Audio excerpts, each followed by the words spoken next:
SSC study smart में आप सभी का बहुत बहुत स्वागत है। तो 16 तारीख की जो आपकी जजमेंट पास हुई थी, ऑर्डर कॉपी हुई थी, बहुत कुछ चीज़ें डिसाइड है उसमें। तो सबसे चीज़ें डिसाइड हुई हैं वो ये है कि कोर्ट ने 7 क्वेश्चन में से सिर्फ एक क्वेश्चन को जो है वो कहा है कि एसएससी की कमेटी ने वो गलत किया है। बाकी 6 क्वेश्चंस का एसएससी ने जो कमेटी ने जो आंसर तय किया है वही ठीक है। ठीक है, तो बाकी आगे की चीज़ें मैं बताता हूँ कि क्या कुछ हुआ इसमें। ऑर्डर कॉपी अभी वेबसाइट पे नहीं आई है, आ जाएगी तो आपको मैं दिखा दूँगा पूरी। कुछ मेन पॉइंट्स मैं आपको दिखा देता हूँ। पिटिशनर थे आपके शुभम पाल एंड अदर्स और रिस्पोंडेंट थे आपके एसएससी कमीशन एंड एएनआर। ठीक है, अब यहाँ पे मेन चीज़ हुई कि 7 क्वेश्चन रेज़ किए थे एसएससी के अगेंस्ट कि ये 7 क्वेश्चन एसएससी को करेक्ट करने चाहिए, जिसके अकॉर्डिंग जो पेटिशनर थी उनमें से कुछ लोगों की सिलेक्शन होने वाली होगी उनके अकॉर्डिंग।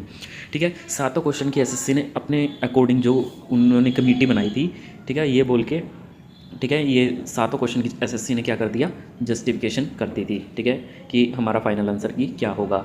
उसमें से 7 में से एसएससी के जो 6 क्वेश्चन है वो तो कोर्ट ने मान ली कि करेक्ट है। एसएससी ने अलग अलग तरीक़ों से जस्टिफिकेशन दिया है, कुछ यूट्यूब के लिंक दे दिए हैं, ठीक है, कुछ ऑक्सफोर्ड के एग्जाम्पल दिए हैं, और जो बाकी नीतू सिंह वगैरह के जो बुक के रेफरेंसेस थे उन्होंने रिजेक्ट किए हैं। ठीक है, एक तो ये बात हो गई। अब एक क्वेश्चन जो उन्होंने कोर्ट ने मतलब उसको गलत किया है वो मैं आपको बता देता हूँ। बाकी जो 6 क्वेश्चन हैं उन्होंने एसएससी ने अपने ही ठीक किए हैं। तो एक क्वेश्चन से शायद उनको फ़र्क नहीं पड़ेगा पेटिशनर को, तो वो आगे जो है वो डेफिनेटली अगर हाई कोर्ट में न्याय नहीं मिलता तो सुप्रीम कोर्ट में जाएंगे अपनी प्रॉपर जो क्वेश्चंस हैं उनकी एक्सप्लेनेशन के अकॉर्डिंग, एक्सपर्ट्स के अकॉर्डिंग। ठीक है, जो जो तरीके बनते होंगे वो करेंगे, डेफिनेटली जाएंगे। अगर किसी की जॉब लगने वाली होगी, जिन्होंने मेहनत की है, तो वो छोड़ेंगे नहीं। ये कुछ रिवाइज रिज़ल्ट है। ठीक है, रिवाइज रिजल्ट होगा बट एक क्वेश्चन में होगा। ठीक है, तो यहाँ पे ये पढ़ लीजिए। The report and the note analysis of the subject matter expert which was handed over bench in a sealed cover is resealed in the court to maintain confidentiality of its content as also the identities of the subject matter expert. The sealed cover be preserved in the safe custody of. ठीक है, तो ये कुछ हैं। तो यहाँ पे देखिए 37 number point, the petition along with all the pending applications is disposed of with no order as to cost. ठीक है, and that so for as the above application seeking impediment in the present writ petition is concerned, in the view of the above conclusion no separate order need to be passed in that regard, and the benefit of the aforesaid direction regarding question number I will show to the benefit of the all the candidate who filled। मतलब इस question ID का ही benefit मिलेगा अगर किसी ने ये attempt किया है तो। एक क्वेश्चन था ये जो कि एसएससी का जो है वो फाइनल आंसर की, मतलब ये क्वेश्चन गलत है तो एसएससी ने ये आंसर निकाल दिया, और ये इन्होंने कोर्ट में ये यूट्यूब का एग्जांपल दे दिया कि ये सही है। एक ये वाला जो क्वेश्चन था कि कितने मीनिंगफुल वर्ड बन सकते हैं second, fourth, fifth and sixth letter से, हॉकी से। ठीक है, using each letter only once in each word, कितने मीनिंगफुल इंग्लिश के वर्ड बन सकते हैं। वैसे इस तरीके के क्वेश्चन आने नहीं चाहिए क्योंकि इंग्लिश बहुत ही ज़्यादा इनफाइनाइट है, अनंत है। हमें नहीं पता किस तरीके के इंग्लिश वर्ड जो है वो एग्जिस्ट करते होंगे। तो जैसे यहाँ पे टेंटेटिव आंसर की और फाइनल आंसर की, टेंटेटिव में 1 है, फाइनल में 2 है, लेकिन कोर्ट ने इसका आंसर 1 ही माना है। इन्होंने जो आपका रेफरेंस दिया है वो ये दिया है कि एक योग है, एक तो ये तो सभी को पता है योग, बट ओके जो वर्ड है वो मतलब एक टर्किश गेम है, तो ये इन्होंने हवाला दिया है उस चीज़ का। और साथ में ये भी बोला है कि ओके कॉमनली यूज्ड वेरिएशन के ओके भी बोला जाता है, जो informal and specific to certain context. So okay is less common variant of the word, मतलब एक ही तरीके का है बट ये कम यूज़ किया जाता है बोलने में। और ओके की भी एक टर्किश वो है, गेम है। तो यहाँ पे कोर्ट ने ये बोला है कि ये जो वर्ड है ये 2 यूज़ हो रहे हैं एक साथ, तो उसको नहीं मानेंगे। और प्लस ये इंग्लिश के मीनिंगफुल वर्ड की बात कर रहा है, टर्किश के नहीं, तो कोर्ट ने ये सही नहीं माना।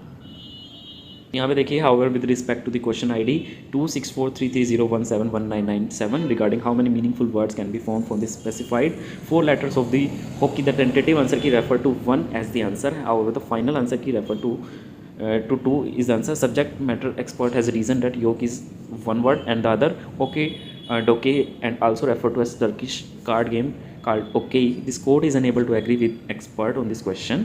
So when was asked with meaningful English word as per the question, the word okay doke appears in the shorter Oxford English Dictionary, shorter Oxford English Dictionary 6th edition volume this, published by Oxford University Press of the year 2007, and appears to be synonym to the word okay, but surely does not consist only of 4 letters of the word hockey, and the word okay read alone does not appear to be meaningful. ठीक है, सिर्फ एक word meaningful clear नहीं होता, और ये Turkish का एक वर्ड है, इसका इससे कोई मीनिंगफुल वर्ड नहीं बनता इंग्लिश का।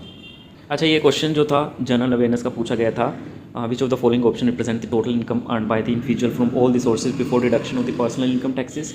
सो इसका फाइनल आंसर की इन्होंने ग्रॉस इनकम बोला है, एसएससी ने और कोर्ट ने मान लिया है। और जो miss Hingorani assert that according to the NCERT textbook macroeconomics class 12th in chapter 2 national income accounting, the answer should be personal income. As such the final answer sheet of the respondent is incorrect. ये तो उनकी तरफ से था कि ये answer वो गलत बोल रहे हैं, ठीक है। एक ये वाला क्वेश्चन था, द मोस्ट यूनिवर्सल, ठीक है, इसमें कोई करेक्शन रिक्वायर्ड नहीं है, ये फाइनल आंसर की में, ठीक है। मतलब ये मिस हिंगोराइन ने पॉइंट आउट किया था इस क्वेश्चन को, ठीक है। ये कुछ और क्वेश्चंस थे, ये क्वेश्चन वो बोल रहे हैं कि ये अपने आप में ही पैसिव वॉइस है, access denied. So let the access be denied नहीं होगा, एक्सेस ऑलरेडी डिनाइड किया जा चुका है। ये कुछ एक्सप्लेनेशंस हैं, देख लीजिएगा।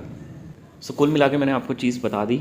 वीडियो अच्छी लगी हो तो प्लीज़ लाइक शेयर सब्सक्राइब ज़रूर कीजिएगा। धन्यवाद।